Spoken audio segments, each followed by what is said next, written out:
Hello दोस्तों, कैसे हैं आप सब। आशा करती हूँ स्वस्थ होंगे और मस्त होंगे। आज हम आपको एक ऐसे गांव में ले जाएंगे जहां वो ब्लैक बाघ यानी काली हिरन आपको दिखाएंगे जो दुनिया से विलुप्त हो रही है।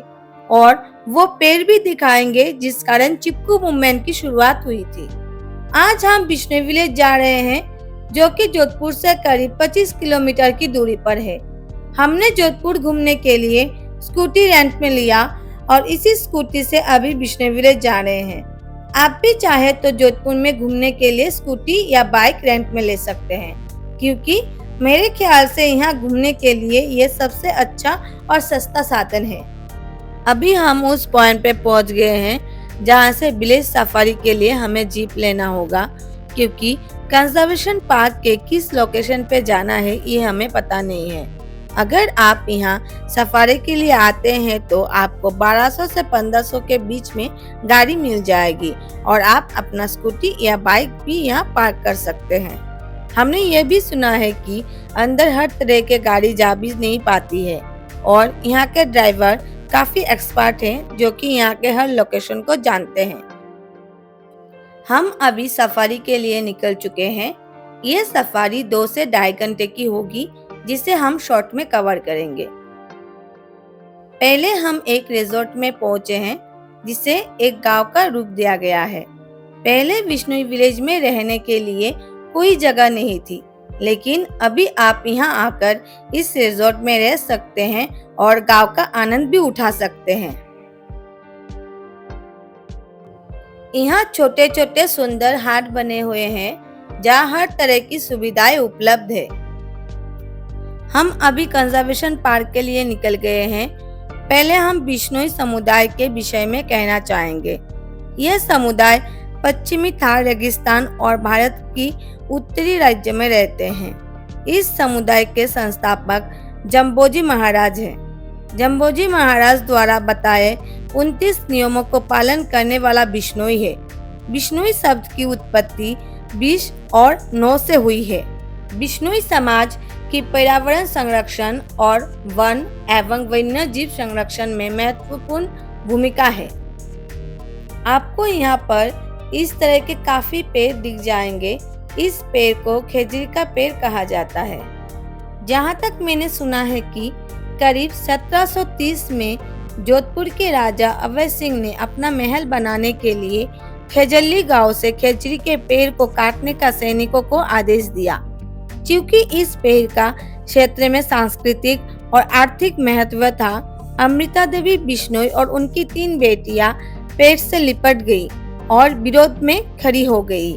सैनिकों ने उसे धमकाया, लेकिन उसने हार नहीं मानी और अंततः राजा के आदेशों का पालन करने के लिए सैनिकों ने पेड़ों को काटने से पहले अमृता देवी और उनकी 3 बेटियों का सिर काट दिया।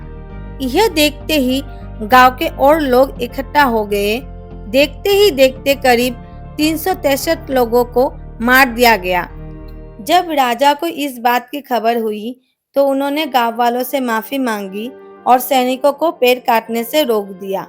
इसी कारण यह कहा जा सकता है कि चिपकू मूवमेंट की शुरुआत यही से हुई थी।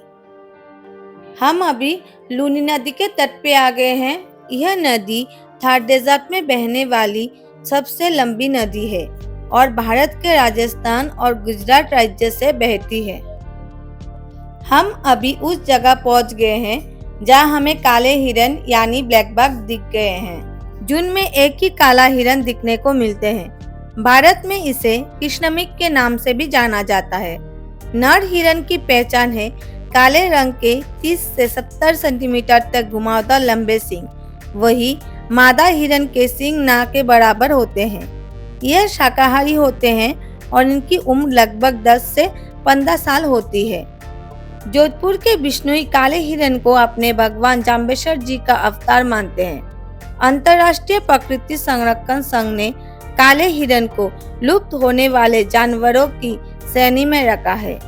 सन 1998 में सलमान खान ने इसी गांव में फिल्म हम साथ साथ हैं के शूटिंग के दौरान काले हिरन का शिकार किया था और इसी कारण बिश्नोई समाज ने सलमान खान के खिलाफ राजस्थान कोर्ट में मामला दर्ज करवाया था।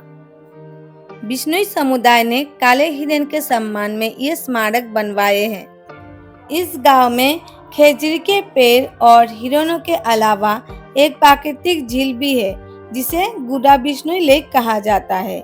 यहाँ पे साइबेरियन क्रेन भी दिखते हैं जो कि ठंडी में दूर दूर से यहाँ आती है। कंजर्वेशन पार्क से निकलकर हम गांव की ओर जा रहे हैं जहां हमें गांव की संस्कृति देखने को मिलेगी। हमारे गाइड ने हमें पहले यहाँ लेकर आए हैं जहां हमें मिट्टी से बने ढेर सारे सामान देखने को मिले। यहाँ कुमार ने हमारे सामने कुछ सामान बनाकर भी दिखाए हैं। इस गांव में पोट्री मेकिंग, ब्लॉक प्रिंटिंग और वेविंग का कारोबार काफी फेमस है और शहर में यही से यह सामान बिकने को जाते हैं। फिर हम वहां पहुंचे जहां ब्लॉक प्रिंटिंग का काम किया जाता है। जैसे कि आपको पता है कि राजस्थान में ब्लॉक प्रिंटिंग कितनी फेमस है, आज हमें भी ये देखने का मौका मिल गया। तो दोस्तों, अगर आपको हमारा ये वीडियो अच्छा लगा तो प्लीज़ लाइक, शेयर और सब्सक्राइब कर दें। और अंत में मैं ये भी कहना चाहूँगी कि जो लोग वन्य जीवन और प्रकृति में रुचि रखते हैं उन्हें इस गांव की यात्रा अवश्य करनी चाहिए। धन्यवाद।